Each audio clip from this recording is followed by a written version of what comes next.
kicking off another new free lettering series today. So just like with the video from a couple days ago where we learned flower lettering, these are based on lettering styles that I put out last year when I was doing a style challenge all year. So you'll get to practice all the uppercase letters free during this series, which will last through the end of the year. If you want to learn the lowercase as well, you can grab the optional workbook in my shop. These worksheets are free on the blog, so check the caption for that. You can also grab the color palette I'm using, and it's just going to be a lot of fun. So there's a PDF that you can print and follow along with regular art supplies, and there is a Procreate file, which you will see me using here. So I'm going to teach you how to draw each letter, and this will feature a lot of the stamps from my Maxless kit. So I love playful and kind of mixy lettering styles. It's one of the signature things I am known for. So we will be using a lot of brushes from my Maximalist kit. If you want to follow along with other things in your arsenal, feel free. But all of these are going to come into play a whole lot while we are working through this series. All right, so let's get started with the letter A.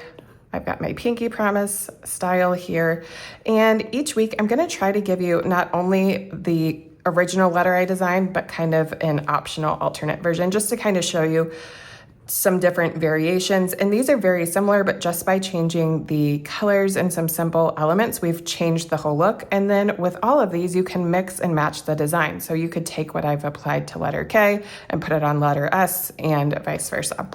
All right, so you've got your basic steps here. On top, you're gonna trace my work exactly because I feel like that's less stressful and more beginner friendly. And then the bottom, you can use my letter frame to work on building out your own letter from scratch. All right, let's do this version of the letter. It's similar enough that we'll learn some of the same techniques, but I find this one just a little more appealing personally. So I am gonna grab that light pink color and just a basic monoline brush. So usually in all my sets, I include a monoline at the top just because it's easier than switching back and forth between a lot of brush sets. All right, so let's actually do this one over here. I'm going to start on this one so we can kind of reference that one at the top as we go. So I'm going to go for a fairly small size. So I'm going to go a little smaller even. I like to start with my straight lines and just kind of hold your pen down and you'll get a nice straight line anywhere that you can. And these are kind of a rounded serif style. So I'm going to come about halfway, and then we're going to use Procreate to our advantage to duplicate the letter A, just like if you did the flower one, we did that with that one as well. All right. And then my arc I'm going to add at the end. So from here, I'm going to swipe left, duplicate, arrow tool, flip horizontal. I want to keep it on the exact same line, so I'm going to turn snapping and magnetics on and then shift it over into place. And then I'm just going to pinch those two layers together. And now I can add my arc. You can let Procreate create the arc for you, and then you can always edit it. I showed this in the flower video as well. That's something I use a ton. I love that feature of Procreate. And then we are also going to do a heart center. So I did a lot of hearts in this alphabet design, lettering style design. So I'm gonna add a new layer, and I wanna put that in dark pink. So I'm just gonna use a new layer so that it's easy for me to kind of change if I need to. So just trace the heart. Doesn't have to be perfect, just close. These are playful, simple. You can redo it a couple times if you're not happy with it, how it comes out. You could duplicate it if you wanted it to be super symmetrical. So I'll tap and merge down instead of pinching that time, and then just take your eraser tool and clean up any overshoot. So now I'm gonna come back down to my original layer and I'm gonna fill that. So there we have the basis of our letter. All right, so now we wanna add some simple dots. I'm gonna grab this really light yellow color, and I always work on new layers for every single element so I can shift them as needed. So now I'm gonna grab the solid dots brush down here, and this makes easy work of adding inline letter details. So you can go however large you want. I'm gonna try that size, and then you can hold it down and shift it. You can also do less dots and then hold it down and pull it, and then that gets a more spaced out look. I think I'm actually gonna use the color white. So what I did there to change my color, Make sure I'm on a new layer still. If you are on, this only works when you're on your brush. You can do a color selection tool and you can grab any color you want. So I just grabbed white off the page there like that. So I'm gonna go, that's a little too small, to about here. And then I'm gonna drag it up like that. And then same thing to the other side. I want, I'm a little off the page here intentionally. I'm trying to space it about the same. And then I'm gonna grab my selection tool and kind of shift it into place so those dots line up a little better. And if you're not happy with how they're lining up, what I like to do is select part of my dots, click copy and paste, and now I can flip horizontal and shift it so that it's a little more quote unquote perfect. And then I might shift these over just a little bit as well so they're more centered with my letter. All right, so pretty easy. So now we're gonna add a little detail in the back. So we wanna be on the back of our letter A. So we're gonna come down to the bottom and add a new layer here. And then I'm gonna use this solid dot garland and I'm gonna use the blue color, the darker blue. And then all you're gonna do is outline the edges and it creates this nice little scallop border.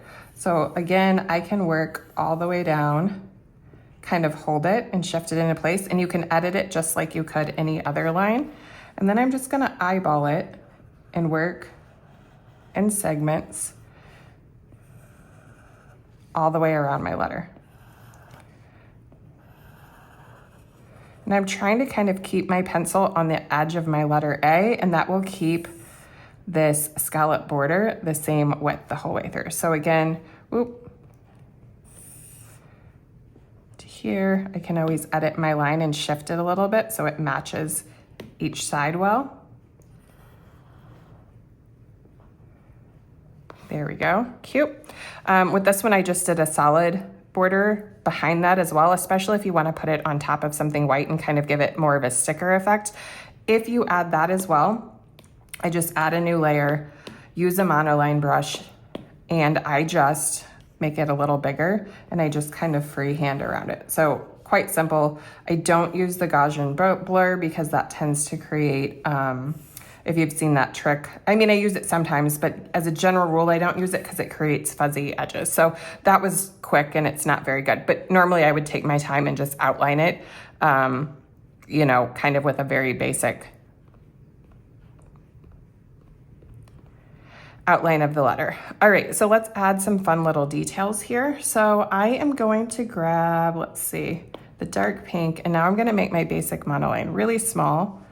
And I'm gonna make sure I'm on a new layer up here. And this is what I usually rename my layer, my detail layer. So I'm just gonna do kind of a little curly Q there, and then a triple here. And then all of these brushes also work as stamps. So I'm gonna grab the Swiss Cross and the blue, and I'll make it a little smaller. Just stamp one there, a little bigger one there. And then I'm gonna go back to the solid dots brush. Actually, I'm gonna come back to my Swiss one. I can see I did one more tiny one down here. And then back to my solid dots. And now I'm just gonna add a few dots. So I've got this kind of the magenta color, a bigger dot, and then a couple smaller dots, a little too small.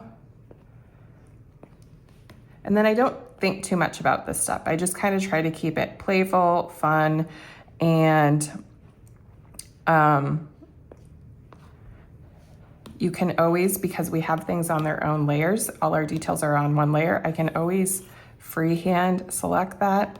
And then I'm gonna turn off snapping and magnetic so I can manipulate it a little more easily. And I can shift that into place anywhere I want it. So I think it fits on the way I drew it this time a little better there.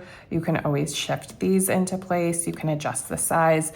So lots of layers gives you a lot of opportunity to really refine and move things around. And then just like with the last video, I showed you how to create a PNG file of this if you wanted to use it as a monogram on something or a sticker. So I'm gonna select by swiping right all my layers for this letter, and then I'm gonna tap and click group. So I've got my letter. I'm going to swipe left, duplicate. I'll turn off my letter. This is just to keep all my layers so that I can edit it in the future if I wanted to use the same thing but change colors or change some elements. For this one, I'm going to go ahead, tap it, and click flatten. And then if I turn off all my other layers, you can see I've got this clear PNG file. I can now click share, export PNG. I can share this to my phone and use it as a sticker on Instagram. I can use it as a sticker in a text. I can, have it printed into a sticker, all kinds of things. I might send it to my laptop and use it. Like, for example, I would do that to create these worksheets for you. I would go through this exact process, export the PNG file, and then use it when I'm designing the worksheets. And then again, you can always turn these back on and practice other letters. I think a great way to practice these would be to try to maybe draw a few just like mine, and then see how many different variations you can play with to come up with different letter variations. And you can use inspiration from the top here and just go through all these brushes and try different styles and come up with some of your own kind of variations. And it's a lot of fun, and it's low pressure, low stress. These 2 videos for the letter A's for the new series are a little longer because I'm explaining some things, but each video from here on out will probably be max of 5 to 10 minutes per letter.